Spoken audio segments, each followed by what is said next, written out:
You think you understand the Vatican, the shining domes, the incomparable art, the global influence over more than 1 billion believers. But here's the part they never mention in Sunday school.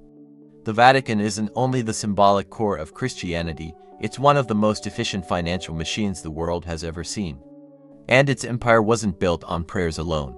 It was constructed on land, taxes, political maneuvers, wars, and deals that would make even seasoned Wall Street veterans stare in awe.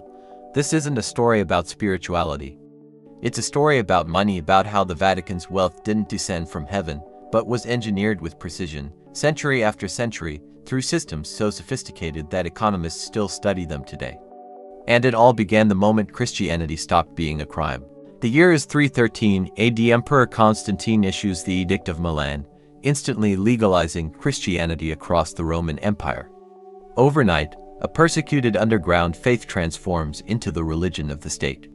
And with legitimacy came something early Christians had never possessed: wealth. Roman elites began gifting vast tracts of land. Emperors donated gold, buildings, exemptions, privileges. Constantine himself financed the creation of the first St. Peter's Basilica. But here's the truth: this wasn't generosity, it was political strategy. Constantine knew what every ruler eventually learns: control the religion, and you control the people. And the church learned the counter lesson just as quickly: accept the wealth, acquire the power. From that moment forward, the Vatican embraced a principle that shaped its destiny: holiness and wealth weren't opposites, they were allies. By the early Middle Ages, the church perfected its first great revenue engine, the tithe. Every Christian was obligated, not encouraged, to surrender 10% of their income to the church. Picture yourself as a medieval farmer. You're barely surviving, your children are hungry. Yet you still must deliver 1/10 of your grain to the priest, or face the threat of eternal damnation. This wasn't an act of charity. This was taxation disguised as salvation. And it worked flawlessly. Tithes flowed from struggling farms to local parishes, from parishes to bishops, and from bishops directly to Rome, a seamless pyramid of wealth extraction. By the year 1000, historians estimate the Catholic Church controlled nearly 1/3 of all land in Western Europe. Not just churches, farmland, vineyards, forests, mills, real assets generating real profit. The church had become the continent's largest landlord, answering to no one and paying taxes to nobody. But land and tithes weren't enough. By the 11th century, the Vatican introduced a new financial innovation, one that would redefine its power: indulgences. The idea was brilliant: pay the church, and your punishment in the afterlife could be reduced. Or better yet, purchase indulgences for your deceased relatives trapped in purgatory. Salvation became a commodity, and the church became its exclusive vendor. Imagine the psychology: you're a medieval Christian. You believe in heaven and hell with absolute certainty. Your mother dies. The priest tells you she is suffering in purgatory, but for a price, her torment can be shortened. What do? You pay, even if it starves you. Even if it buries you in debt. Because what is money compared to your mother's eternal soul? Indulgences filled the Vatican's treasuries, not just to build churches, but to fund something far more ambitious: wars. The Crusades, launched in 1096, are remembered as sacred missions to reclaim Jerusalem. But they also operated as colossal financial enterprises. Armies required funding. The church imposed special taxes to pay for them. Those who couldn't afford to fight could purchase indulgences instead. When cities fell, their treasures were seized and funneled back to Rome. When land was conquered, it was claimed not only for God but for the papacy. By the end of the Crusades, the Vatican stood not just as a spiritual authority, but as a military and financial force rivaling Europe's kings. And here lies the irony: while priests preached poverty and humility to the masses, the Vatican accumulated wealth on a scale no monarch could dream of. The message to the faithful: store your treasures in heaven. The practice in Rome: store everything on earth and keep it forever. By the Renaissance, the Vatican had evolved from landlord to full-scale financier. Popes were no longer merely spiritual shepherds, they were princes, statesmen, and bankers. And like all rulers, they needed vast sums of money not just to maintain churches, but to finance armies, sponsor artists, and outshine competing monarchs. The ultimate symbol of this ambition was the new St. Peter's Basilica. The basilica built by Constantine was collapsing. By the 1500s, the popes demanded something far grander, a cathedral so magnificent it would eclipse every other structure in the Christian world. But magnificence demands money, enormous amounts of it. So the Vatican intensified its indulgence sales like never before. Preachers fanned out across Europe, selling slips of paper that promised shorter suffering in purgatory. The marketing was blatant, bordering on theatrical. A Dominican friar named Johann Tetzel delivered a slogan that still reverberates through time. As soon as a coin in the coffer rings, the soul from purgatory springs. Terrified peasants emptied their pockets, believing they were purchasing salvation. In reality, their coins built marble walls and gilded ceilings. And indulgences didn't just finance construction, they funded lifestyles. Renaissance popes lived like monarchs. Alexander VI of the notorious Borgia clan transformed the papal palace into a spectacle of corruption, nepotism, and scandal. Leo X, a Medici, hosted extravagant feasts and festivals while the poor of Rome starved outside its gates.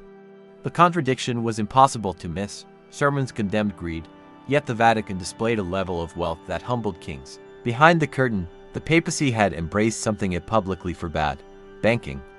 The church condemned usury, charging interest as a mortal sin. Yet secretly, popes forged alliances with Italy's most powerful banking dynasties, the Lombards, the Medici, the Fuggers. Through these partnerships, they moved, grew, and protected their wealth. The papal court evolved into a financial command center, overseeing not only church revenue but royal debts, trade financing, and political payoffs. Kings owed fortunes to bankers, bankers owed fealty to Rome, and the Vatican positioned itself at the intersection of a vast European network of capital and influence. But no economic bubble survives forever, and this one collapsed with extraordinary force.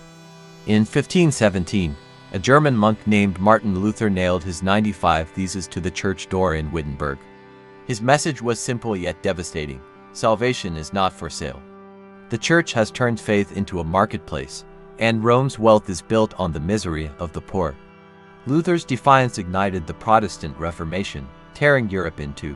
Overnight, indulgences, the Vatican's golden goose, became the ultimate symbol of corruption, so toxic that entire nations severed ties with Rome. The irony was brutal. The same scheme that funded St. Peter's Basilica, the crown jewel of Catholicism, also sparked the movement that shattered the church's monopoly over Christianity. Wealth had built splendor, but it had also built fury. And fury is the one force no empire can contain forever. By the 1600s, the Vatican still controlled immense wealth, but the Reformation had inflicted permanent wounds. Its authority was no longer absolute, yet the formula endured: faith as the facade, money beneath it. And like every enduring empire, the Vatican adapted. Because even after losing half of Europe, it discovered new ways to convert belief into balance sheets. For centuries, the Vatican's fortune rested on land, tithes, and indulgences. But in the 19th century, that structure cracked. In 1870, the newly unified Kingdom of Italy seized the Papal States, vast territories the Pope had ruled directly for centuries. Overnight, the Vatican lost its land, its rents, its soldiers. The papacy collapsed from a territorial empire into a purely spiritual one. Many assumed its financial era had ended. They were wrong. The comeback arrived in 1929 through one of the most underestimated political bargains of the 20th century, the Lateran Treaty. Benito Mussolini, desperate to secure the Pope's blessing for his fascist regime, struck a deal with the Vatican. The pact granted the Church sovereignty over Vatican City, a tiny but fully independent state. But the real treasure was financial: enormous compensation for the territories the Church had lost decades earlier. 750 million lire in cash, 1 billion lire in government bonds. Adjusted for today, the payout equals billions. The Church leapt from near financial ruin to sudden abundance. It was, in every sense, a bailout for Europe's oldest institution, financed by a dictator in need of divine legitimacy. With this new influx of money, the Vatican engineered a modern financial engine, the Institute for Religious Works, better known as the Vatican Bank. Officially, it was designed to manage funds for religious orders and charities.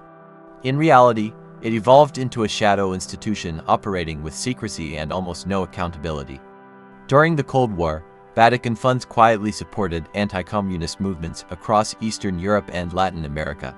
In the 1980s, it became entangled in the notorious Banco Ambrosiano collapse, where billions evaporated and Roberto Calvi, nicknamed God's banker, was discovered hanging beneath London's Blackfriars Bridge, bricks weighing down his pockets. His death was ruled a murder. Whispered accusations linked the Vatican Bank to mafia clans, intelligence networks, and covert laundering schemes that still stain its legacy. The irony is almost overwhelming. An institution that preaches humility and poverty had mastered the shadowy arts of global finance better than many elite Wall Street giants. It built its early wealth through land and indulgences, revived it through political treaties and clandestine banking, and protected it with a level of secrecy any offshore tax haven would envy.